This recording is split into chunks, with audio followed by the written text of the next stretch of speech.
घर में। हरिजनों में जात पात में कोई विश्वास नहीं करते। भूपेंद्र हुड्डा ना देवेंद्र हुड्डा। बीजेपी वाले बोलते हैं इस बात को मैं चमार जाति से संबंध रखता हाँ, हूँ। वो बीजेपी वाले और धर्म जात की बिरादरी इसके साथ है जी, कांग्रेस पार्टी के छत्तीस बिरादरी। हम चमार हैं। हाँ, ये झूठा विपक्ष फैलाता है इस चीज को, लेकिन कांग्रेस पार्टी नहीं फैला। लेकिन ये मोदी जी ने कहा और अमित शाह ने कहा और खट्टर ने भी बोला कि दलित बेटी का अपमान कर रहे हैं। देखो जी, पार्टी ने नहीं किया कि कोई भी बंदा किसी के तरफ से बोल जाए, जैसे यहाँ पे कोई भी बंदा बोल जाए, पार्टी ने नहीं बोला ना जी। वो असामाजिक तत्वों ने बोला, पार्टी ने नहीं बोला, किसी नेता ने। ठीक है, मान सम्मान है, पूरा पार्टी में मान सम्मान है, हर जाति का मान सम्मान है। ये विपक्ष गलत फैलाव कर रहा है। बेटा में क्वालिटी है, जात पात का जहर ये नहीं फैलाते। ये दूसरी पार्टी वाले ऐसे आदमी को, इरेलीवेंट आदमी को किसी को भेज कर कवा देते हैं और वो प्रचार कर देते हैं, लेकिन इसमें कोई भेदभाव नहीं है। शैलजा उनकी बहन है, बहन का आदर करते हैं उनका, ऐसी बात नहीं है। लेकिन यहाँ पर 36 बिरादरी भूपेंद्र हुड्डा देवेंद्र हुड्डा को चाहती है, चाहे वो वाल्मीकि हो, हरिज हो, धानक हो, जाट हो, ब्राह्मण हो, सारी जाति उससे लगाव है भूपेंद्र की। आप मुझे बताइए कि राहुल गांधी जो बात कर रहे हैं सामाजिक न्याय, सामाजिक बराबरी की, आरक्षण की वो बात कर रहे हैं, कह रहे हैं कि 50% का जो कैप है वो हटाएंगे। इन तमाम बातों पर आपको यकीन होता है? हाँ, बिल्कुल यकीन है जी, यकीन है। देखो जी, कांग्रेस पार्टी ने जो भी वादे किए, मकानों के, प्लाटों के, गरीबों को पानी का, जो भी दिया गरीब के लिए कांग्रेस पार्टी ने दिया जी। खाली बीजेपी ने 10 साल में सबका विनाश कर दिया, विनाश। अरे गरीब परिवारों के राशन कार्ड काटे गए, उनकी फैमिली आईडीओ में 3.5 लाख की इनकम दिखा दी साल की। एक हफ्ता बाद उनको 4.5 लाख, फिर एक हफ्ता बाद उनके 1.5 लाख, ऐसे करके रुपए दे देकर सीसी सेंटरों पर जब ठीक करवाइए जी। तो गरीबों के साथ तो ऐसा ना हुआ जी।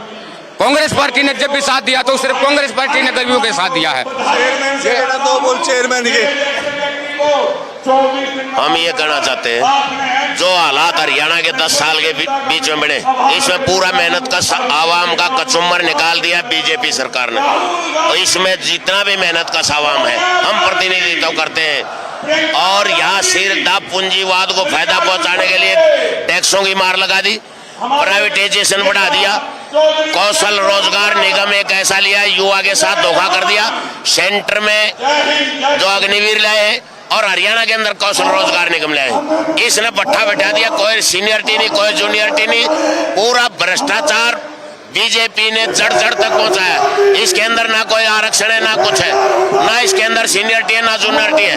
अपने विधायकों द्वारा चिट फंड के द्वारा कौशल रोजगार के तहत भर्ती किए जाते हैं। वो तो ये कह रहे हैं कि बिना खर्ची बिना पर्ची के एडवर्टीजमेंट, बड़े पोस्टर लगा रखे हैं। ये तो नागपुर से पीएचडी करके आते झूठ बोलने की। आरएसएस और बीजेपी नायब सैनी ने झूठ बोला, इतने बड़े अखबार भर के पूरी मीडिया में छा 1,20,000 कर्मचारियों को पक्का करूंगा। कहाँ किया? पक्का कहाँ किया? 58 साल तक कौशल रोजगार में रखूंगा, ये कोई पॉलिसी नहीं है। रिटायर अगर कर्मचारी को रेगुलर करते, रेगुलर की अपनी टर्म कंडीशन होती है, सीएसआर के तहत भर्ती होती है, कानूनन तौर से नियमित कर्मचारी को पेंशन का अधिकार है। इन्होंने कोई अधिकार नहीं, बकवास करते, झूठ बोलते। हरियाणा की जनता जाशिम नहीं आएगी, यहाँ जागरूक जनता है। और ये जनता चुनाव लड़ रही है, बीजेपी के खिलाफ लड़ रही है और कांग्रेस पार्टी के लिए एक आदमी, गरीब, मजदूर, किसान, कर्मचारी, छात्र और छोटा दुकानदार, इन्होंने गुंडागर्दी फैला दी। आप रोहतक में जाके देखियो, हिस्ट्री शीटरों को ये टिकट दे रहे हैं, हिस्ट्री शीटरों को। और जो रोहतक का भूतपूर्व विधायक था, आज भी अपना वरस्ताव कायम करके वहां बड़े हिस्ट्री शीटरों को बड़े ठेके दे दिए, बहुत कुछ दे दिया।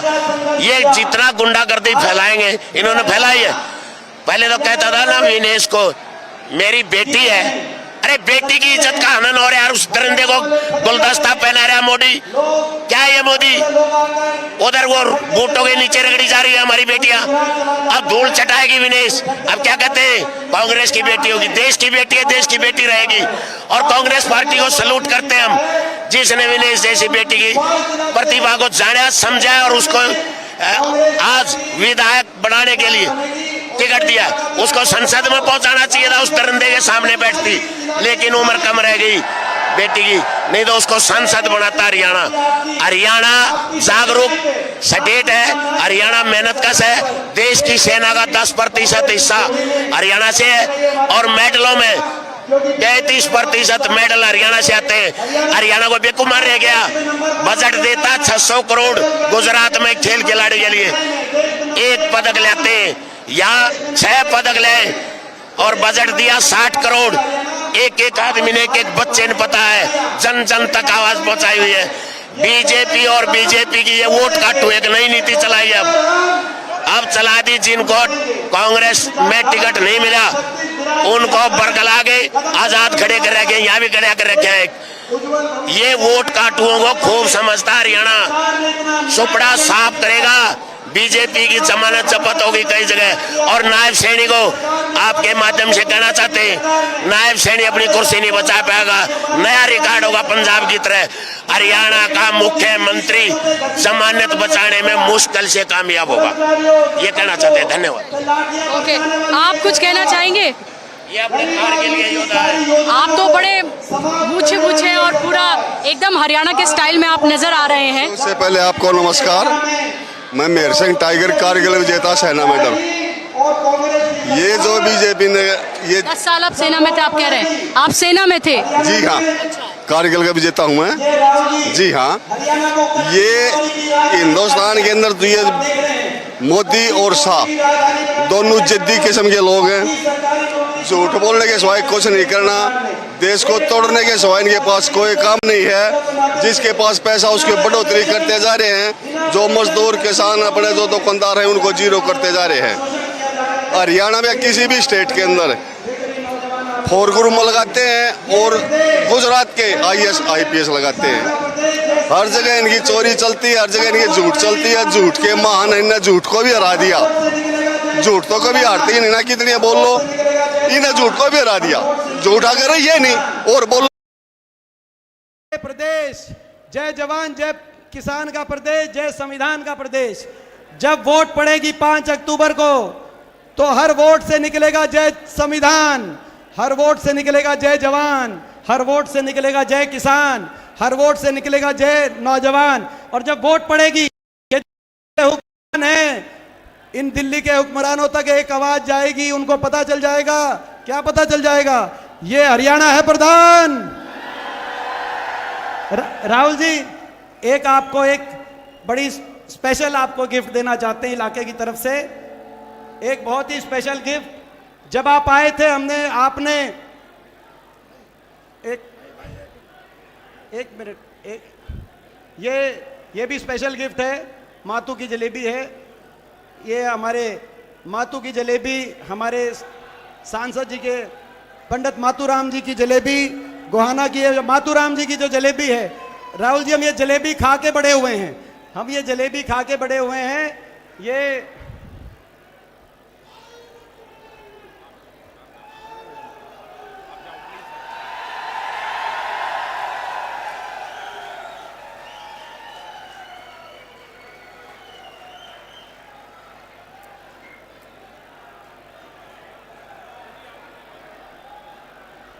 ये हमारा कल्चर है राहुल जी।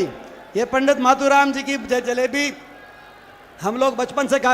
एक स्पेशल गिफ्ट और इस इलाके की, आप आए थे यहाँ पर, आपने हमारी खेती किसानी देखी थी और आपने खेत में जीरी लगाई थी जी। वो जीरी अब चावल का रूप धारण हो गया और वो जो उस खेत का चावल का कट्टा, राहुल जी, मलिक साहब एक मिनट, जिस खेत में आपने जीरी लगाई थी राहुल जी, वो चावल अब चावल का कट्टा बन गया। उस खेत का जमींदार हमारा भाई संजय, और ये जो चावल लेकर जिस वो खेत में आपने जीरी लगाई थी, ये आपको भेंट कर रहे हैं हमारे भाई संजय।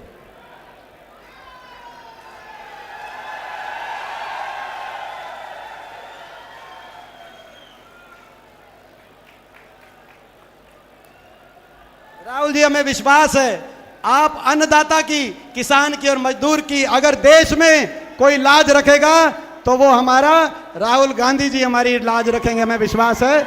मैं इन्हीं शब्दों के साथ मैं आग्रह करता हूं, जन जन की आवाज, हमारे नेता जिनके नेतृत्व में पहले चंडीगढ़ और उसके बाद दिल्ली में आपको प्रधानमंत्री बनाने तक हम ये लड़ाई लड़ेंगे। राहुल गांधी जी आएंगे आपके बीच में जिस घड़ी का आपको इंतजार था। राहुल गांधी, राहुल गांधी।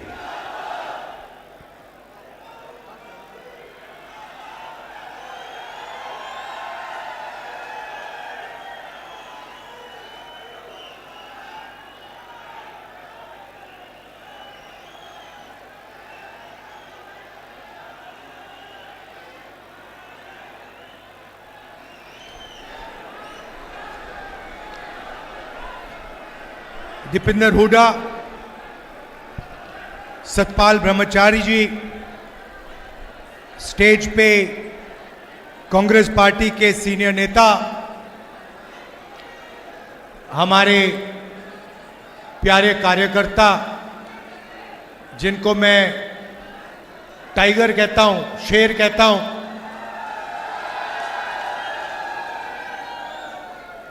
सुनाई नहीं दिया भाई।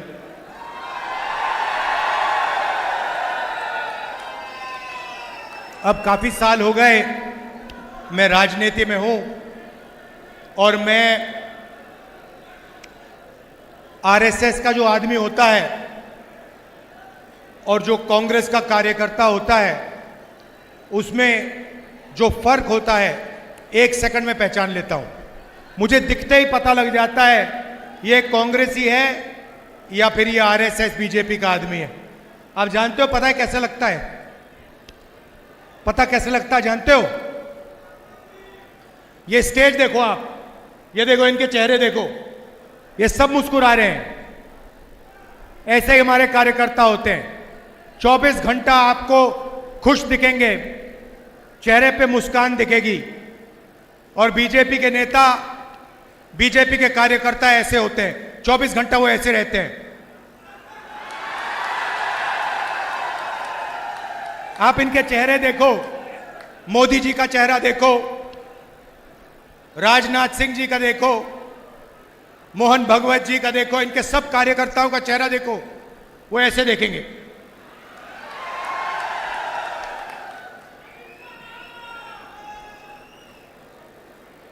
पता नहीं अजीब सी बात है, गडकरी जी मुस्कुराते रहते हैं तो वो थोड़ा अलग है, बट सारे के सारे इनके जो नेता हैं, इनके जो कार्यकर्ता हैं, 24 घंटा ये गुस्से में रहते हैं। और हमारे जो टाइगर हैं 24 घंटा मुस्कुराते रहते हैं, चेहरे पे सुख होता है। अच्छा, अंदर दर्द हो, अंदर दुख हो, मगर चेहरे पे दुख नहीं दिखेगा। डरते किसी चीज से नहीं है। ये कांग्रेस पार्टी का कार्यकर्ता है, आप जानते हो। अच्छा, कुछ साल के लिए बीजेपी वालों ने आक्रमण किया, थोड़े से जो कांग्रेसी डर गए, वो भाग गए, आपने देखा होगा। मगर ये लोग नहीं डरे, किसी से नहीं डरे, आप भी नहीं डरे। तो कांग्रेस का कार्यकर्ता खुश रहता है, जनता की आवाज सुनता है और डरता किसी से नहीं। इसीलिए मैं उसे टाइगर कहता हूं, शेर। और हमारी शेरनियां भी दिख रही हैं यहां पे। भाई और बहनों, लड़ाई इसकी है। यह संविधान जो है, ये अंबेडकर जी की देन है, महात्मा गांधी जी की देन है, और इसी के लिए कांग्रेस पार्टी लड़ी थी। कांग्रेस के हजारों कार्यकर्ता इसके लिए मरे हैं। और आज यही सवाल है।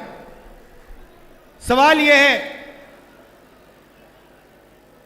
बीजेपी इसको खत्म करना चाहता है। जो भी वो करते हैं, इसको कमजोर करने के लिए करते हैं। चाहे वो अदानी की मदद हो, अग्निवीर योजना हो, जो भी इनका काम है, ये इसको कमजोर करने का काम करते हैं। और जो भी हम करते हैं,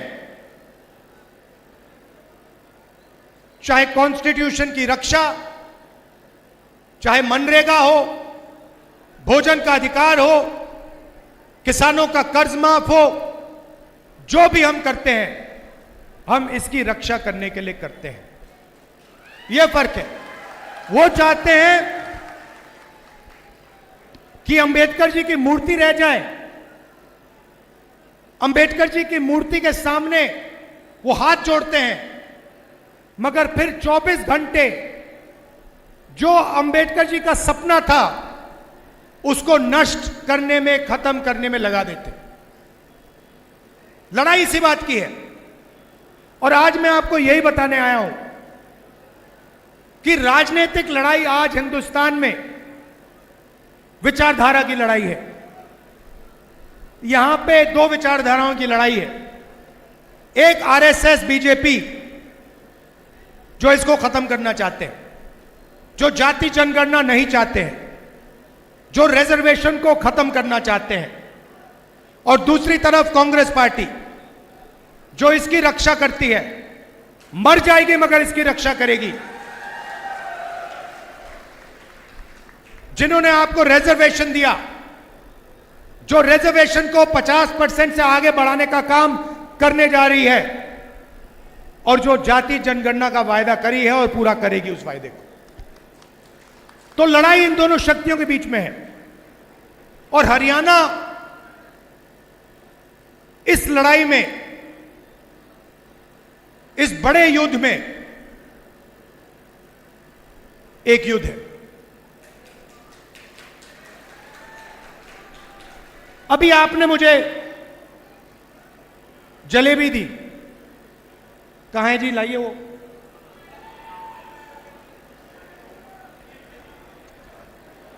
नहीं वो डब्बा दो, डब्बा दो।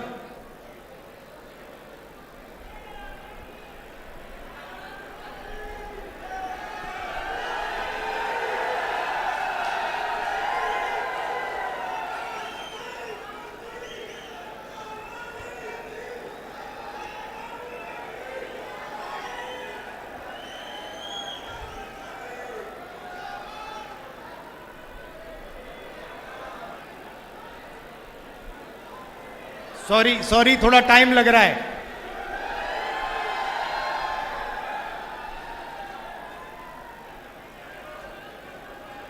ये देखिए, ये इससे आपको पूरी हरियाणा की हालत पता लग जाएगी। सबसे पहले जैसे ही मैंने आज ये गाड़ी में जलेबी चखी, मैंने अपने बहन को सीधा मैसेज भेजा। मैंने कहा प्रियंका को जलेबी बहुत अच्छी लगती है। मुझे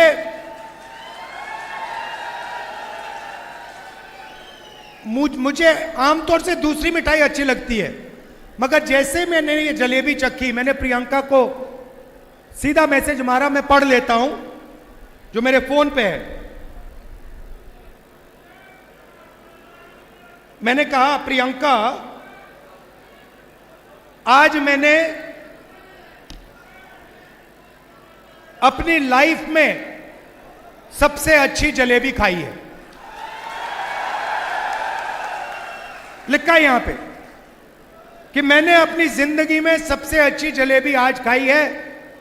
मैं तुम्हारे लिए आज शाम एक डब्बा लाने जा रहा हूं। अब इसमें हरियाणा के एक व्यक्ति का खून पसीना है।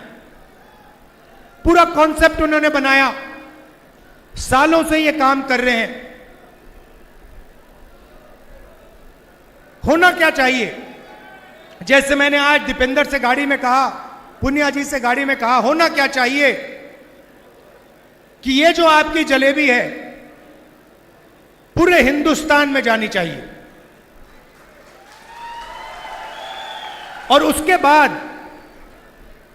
बाकी देशों में, अमेरिका में, जापान में, अलग अलग रूप लेते हुए इसको दूसरे दूसरे देशों में जाना चाहिए। आज इनकी दुकान में कितने लोग काम करते हैं? इनकी दुकान में कितने लोग काम करते हों? मान लो इनकी दुकान में आज 100 लोग काम करते हैं, तो अगर इनकी जलेबी बाकी हिंदुस्तान में जाएगी, बाकी दुनिया में जाएगी, तो शायद उनकी फैक्ट्री में एक दिन 10,000, 20,000, 30,000, 50,000 लोग काम कर सकें।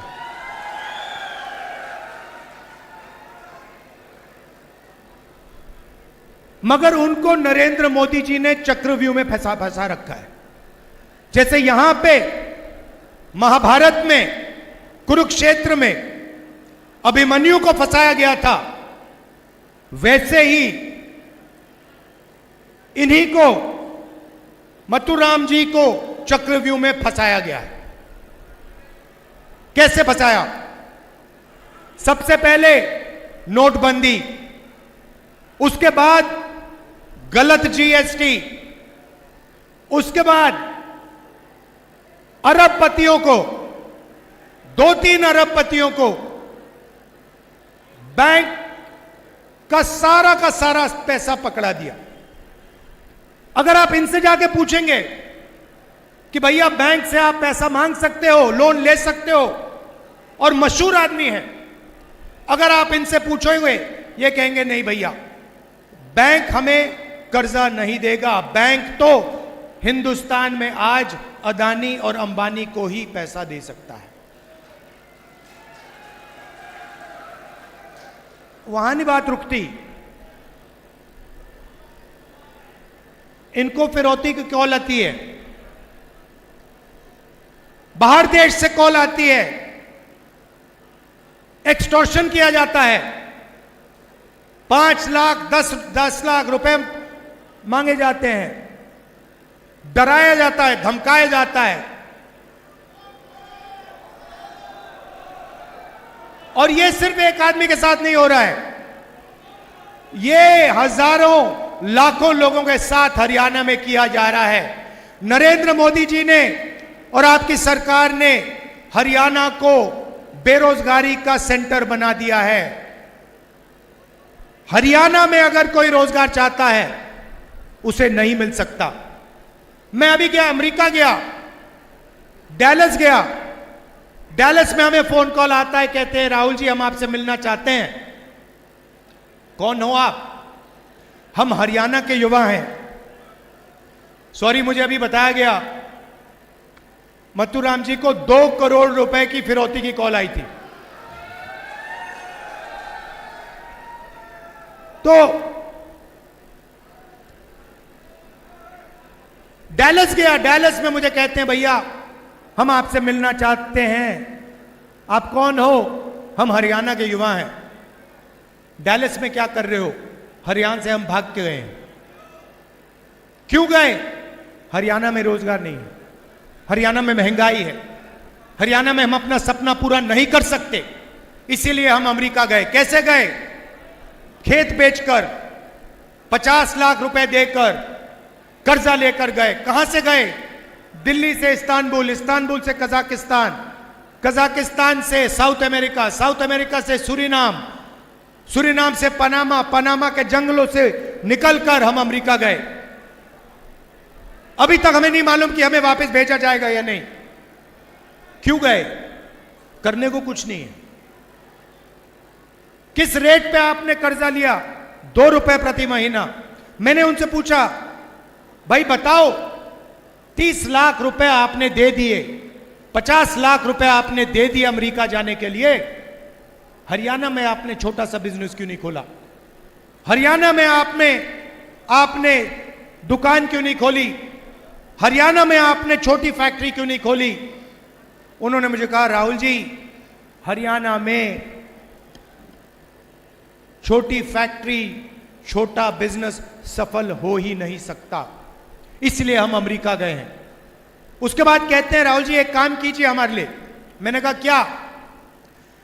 कहते हैं राहुल जी हम अपने परिवार से नहीं मिल सकते, 10 साल के लिए हम अमेरिका में फंसे हैं। अगर हमारे पिता की मृत्यु होती है, माता जी की मृत्यु होती है, हम अंतिम संस्कार तक नहीं करवा सकते। हमें वीडियो फोन पर अपने पिता माता का अंतिम संस्कार करना पड़ता है। सच्चाई है। ये हालत है हरियाणा की। राहुल जी आप जाइए, हमारे परिवारों से मिलिए और उन्हें कहिए कि हम ठीक हैं। मैंने कहा भैया आप वीडियो कॉल पे तो बात करते हो, मेरे जाने की क्या जरूरत है? कहते नहीं राहुल जी, वो हमारी बात मानते नहीं हैं, वो सोचते हैं कि हम झूठ बोल रहे हैं। आप जाके उन्हें बताइए कि हम ठीक हैं, हम अकेले हैं, सपना पूरा करने के लिए आए हैं, मगर ठीक है। तो वापस गया, सुबह सुबह करनाल गया, 20-25 परिवारों से मिला। अजीब सी बात है, वीडियो कॉल पर, कंप्यूटर पर एक तरफ अमेरिका में हरियाणा के युवा, हरियाणा के भविष्य अमेरिका में बैठे हैं क्योंकि उनको हरियाणा में रोजगार नहीं मिल सकता। दूसरी तरफ उनके परिवार। बातचीत चल रही थी, मैं सवाल पूछ रहा था। एक मां मुझे बता रही थी कि उसके बेटे को हर रोज अमेरिका में कोई आके पीटता है, एक्सीडेंट हो गया उसका, पेट की सर्जरी हुई, चल नहीं पाता है, खा नहीं पाता है, वो उसको देख नहीं पाई, मिल नहीं सकती उससे। और जब ये बातचीत कर रहे हैं एकदम से एक चीख उठती है, चिल्लाता हुआ बच्चा भागता है कंप्यूटर के पास, कंप्यूटर को ऐसे पकड़ता है, चिल्लाता है पापा पापा पापा वापस आओ, वापस आओ पापा, वापस आओ। पापा देखते हैं उसको, मुस्कुराते हैं। रोना चाहता है क्योंकि वो अपने बच्चे को 10 साल के लिए नहीं देखेगा। मगर हरियाणा के लोगों के जैसे, कांग्रेस के हमारे जो कार्यकर्ता है वैसे, दिल के अंदर दर्द है मगर चेहरे पे आंसू नहीं दिखेंगे, चेहरे पे मुस्कान नहीं दिखेगी। वैसे ही वो युवा रोते हुए बच्चे को कहता है बेटा घबराओ मत, सब कुछ ठीक है, वापस आ जाऊंगा। अपने बच्चे से उसको झूठ बोलना पड़ता है, वापस नहीं आएगा, 10 साल के लिए वापस नहीं आ सकता है। बीजेपी की सरकार की देन है, नरेंद्र मोदी जी की देन है। ऐसा हरियाणा हमें नहीं चाहिए। यहां पे अदानी जी के लिए, अंबानी जी के लिए, अरबपतियों के लिए सब कुछ होता है। आप अग्निवीर योजना की बात करते हो, अग्निवीर योजना का क्या मतलब है? नाम दे रखा, बड़ा सुंदर नाम दिया है, अग्निवीर।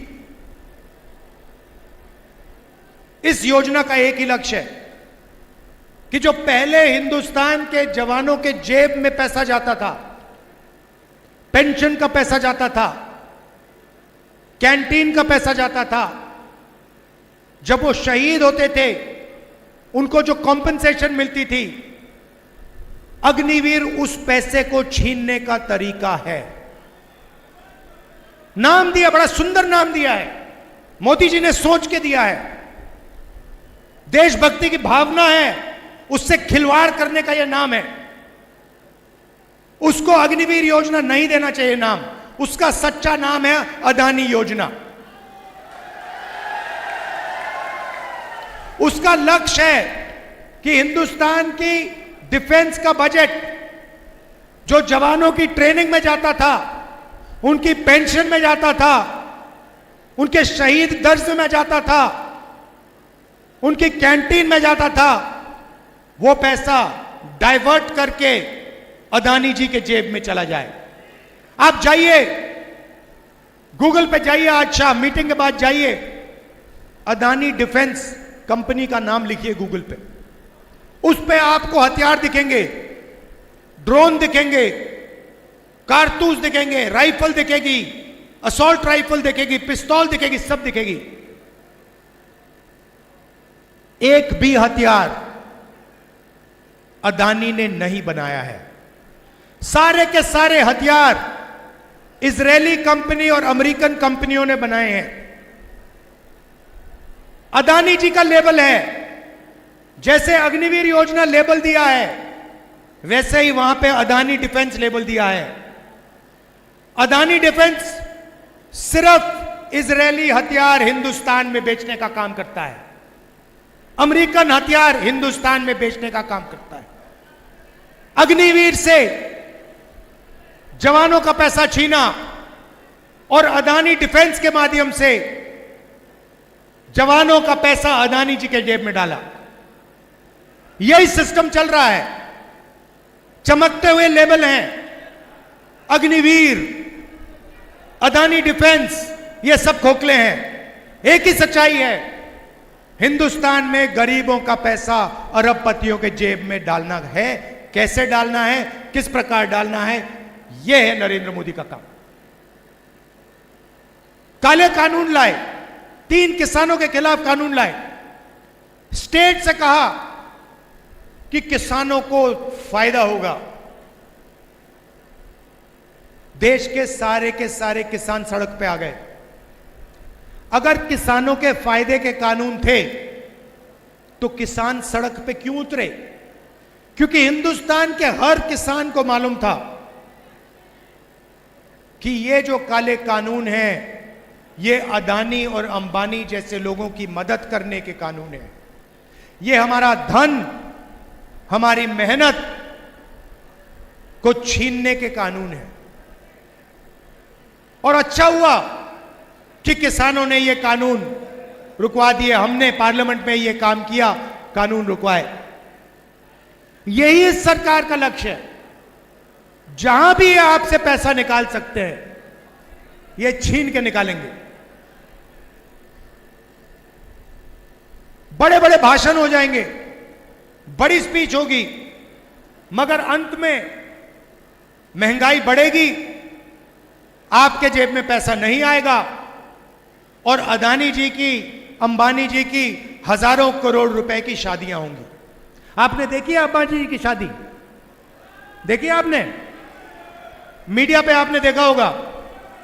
मीडिया पे हिंदुस्तान में लाखों करोड़ों शादियां होती हैं। आपने मीडिया पे किसी गरीब किसान की शादी देखी?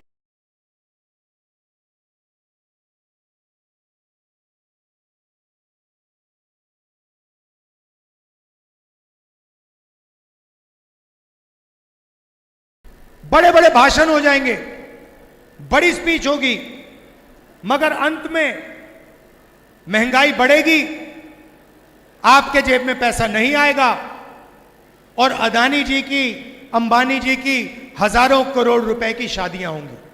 आपने देखी है अंबानी जी की शादी? देखी आपने? मीडिया पे आपने देखा होगा। मीडिया पे हिंदुस्तान में लाखों करोड़ों शादियां होती हैं। आपने मीडिया पे किसी गरीब किसान की शादी देखा ना? राहुल गांधी को देखा शादी में? बात क्लियर हो जानी चाहिए, कौन किसके तरफ खड़ा हुआ है, बात क्लियर हो जानी चाहिए। मोदी जी चाहते भी तो उन्हें उस शादी में जाना पड़ता। अगर उन्होंने मन बना लिया होता कि मैं अंबानी की शादी में नहीं जाऊंगा, अंबानी जी को सिर्फ एक फोन उठाना, कहना मोदी जी आइए, मोदी जी को जाना पड़ेगा। अदानी जी का एक फोन लगेगा, अंबानी का एक फोन लगेगा, नरेंद्र मोदी जी को जाना पड़ेगा। मार्केटिंग उनकी वो करते हैं। मैंने इनको अपना दोस्त बोला, मीडिया के मित्र हैं हमारे, ये हमारे मित्र नहीं है, ये मोदी जी के मित्र हैं।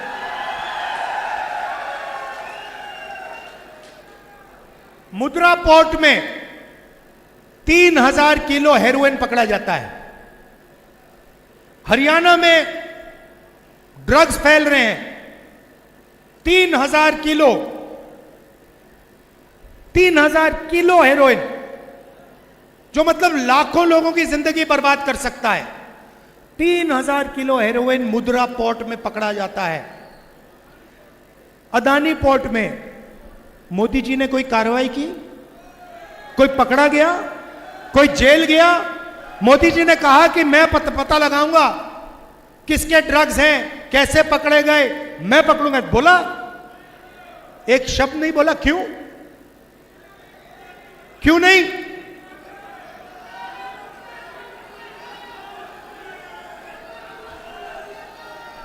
तो हरियाणा की माताएं 24 घंटा, अभी मैं लंच करके आया हूं, पहली बात उन्होंने बोली, राहुल जी हरियाणा में ड्रग्स फैल रहा है। पूरा हरियाणा जानता है कि हरियाणा में ड्रग्स फैल रहा है। मुद्रा पोर्ट में हजारों किलो पकड़ा जाता है, यहीं तो आएगा वो ड्रग्स, यहीं तो आएगा। मोदी जी ने एक शब्द नहीं बोला, मीडिया ने कहीं नहीं लिखा, कहीं नहीं बोला कि अदानी के पोर्ट में हजारों किलो हेरोइन पकड़ा गया है। शादी दिखा देंगे, डांस नाच गाना दिखा देंगे, मगर अदानी जी के जो पोर्ट में ड्रग्स निकलेगा वो उसके बारे में कभी नहीं बोलेंगे, बोल नहीं सकते। ये हिंदुस्तान और हरियाणा की सच्चाई है, इसे बदलना है और बदलने का एक ही तरीका है। कल भाषण में प्रियंका ने, हुडा जी ने, शैलजा जी ने, सब ने बोला कि लोगों की रिस्पेक्ट होनी चाहिए।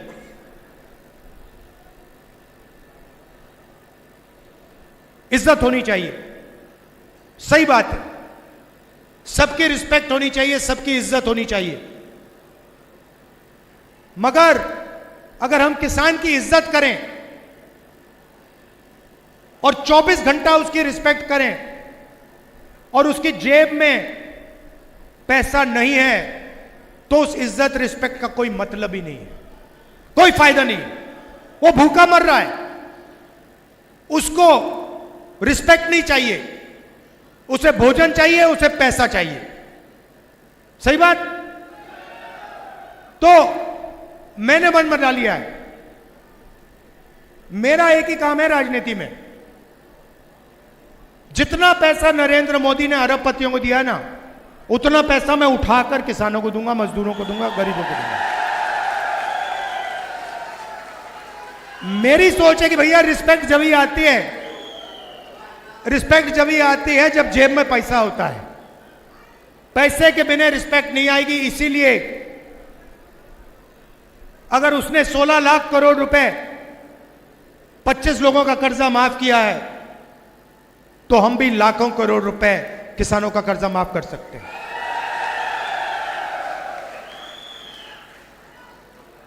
हरियाणा में मैंने कहा, बड़े युद्ध में ये छोटा युद्ध है।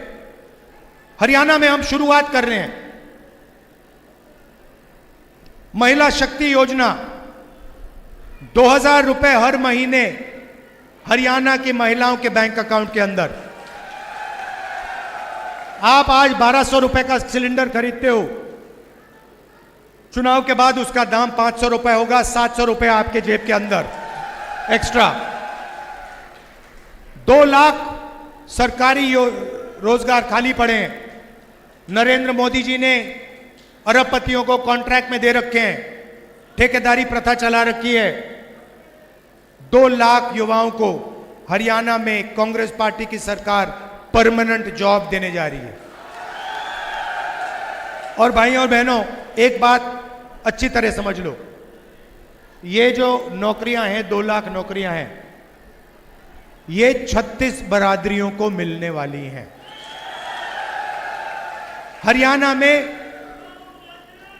36 बरादरियों को न्याय के साथ ये 2 लाख नौकरियां दी जाएंगी। ये परमानेंट नौकरियां होंगी।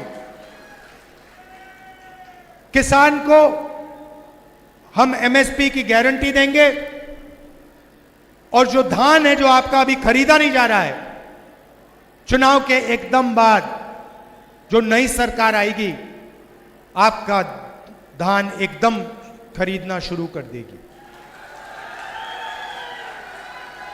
300 यूनिट बिजली फ्री में, और जैसे हमारा राजस्थान का प्रोग्राम था, 25 लाख रुपए का हेल्थ इंश्योरेंस।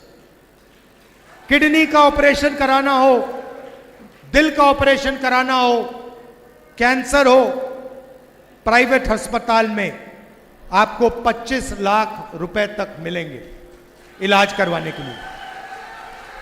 भाई और बहनों, हिंदुस्तान में पैसे की कोई कमी नहीं है। लोग कहते हैं हिंदुस्तान में गरीबी है।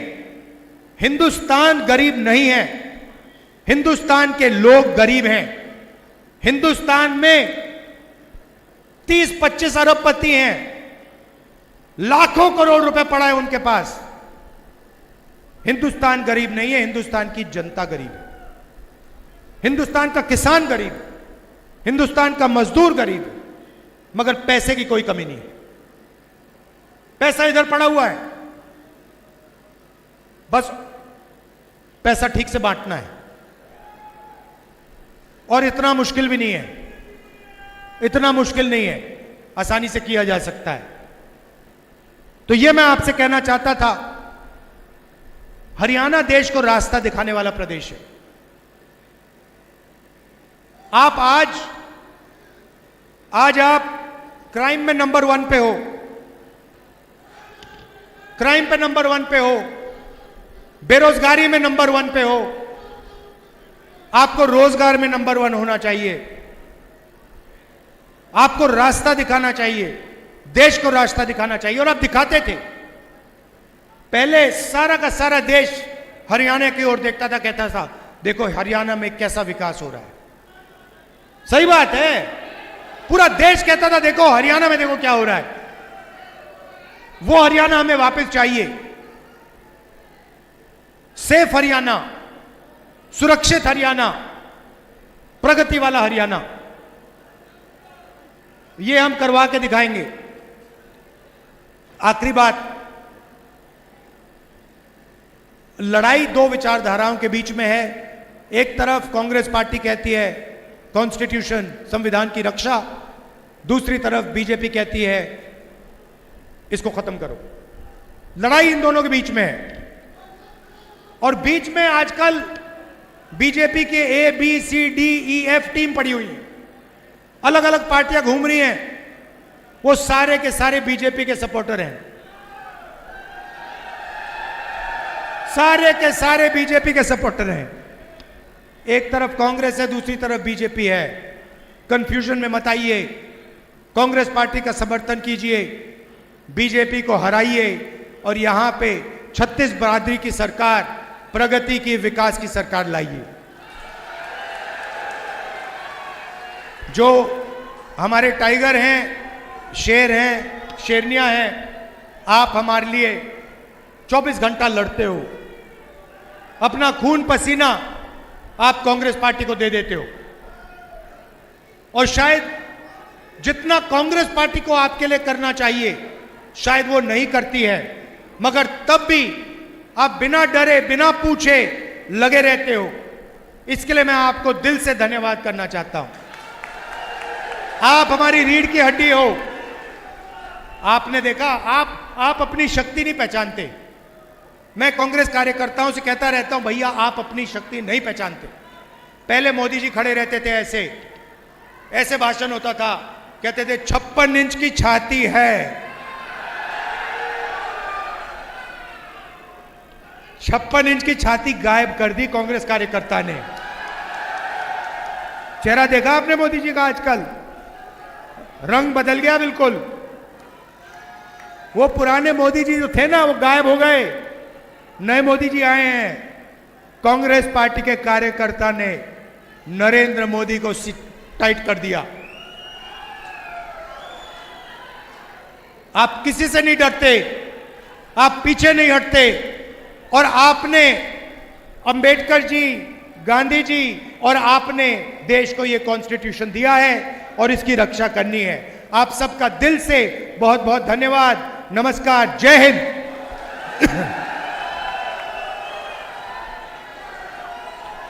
अच्छा, यूपीए ने एक सेकंड भैया, अभी बोलता हूं। यूपीए सरकार ने यहां पे रेल कोच फैक्ट्री दी थी, और नरेंद्र मोदी जी ने उसको वाराणसी शिफ्ट किया है। यह भी आप भूलिए मत। यहाँ पे हजारों लोगों को रोजगार मिलता, वो आपके हाथों से छीना गया। नमस्कार, धन्यवाद, जय हिंद।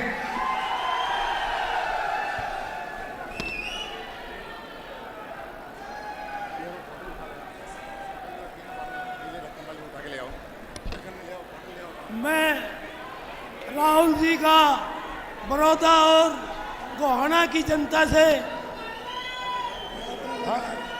बोलो बोलो। मैं हमारे नेता राहुल गांधी जी से कहना चाहूंगा कि आपने हल्का बड़ौदा के मदीना गांव में जो जीरी लगाई, आज वो चावल के रूप में हम आपको देना चाहते हैं, राहुल गांधी जी।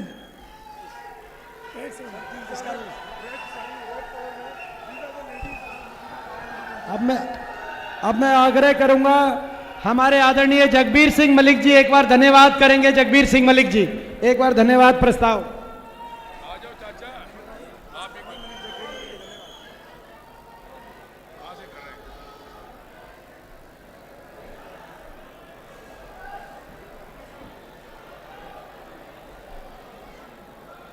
हेलो, अब मैं गोहाना और बड़ौदा की जनता की तरफ से राहुल गांधी जी भावी प्रधानमंत्री का गोहाना में समय देने पर धन्यवाद करता हूं।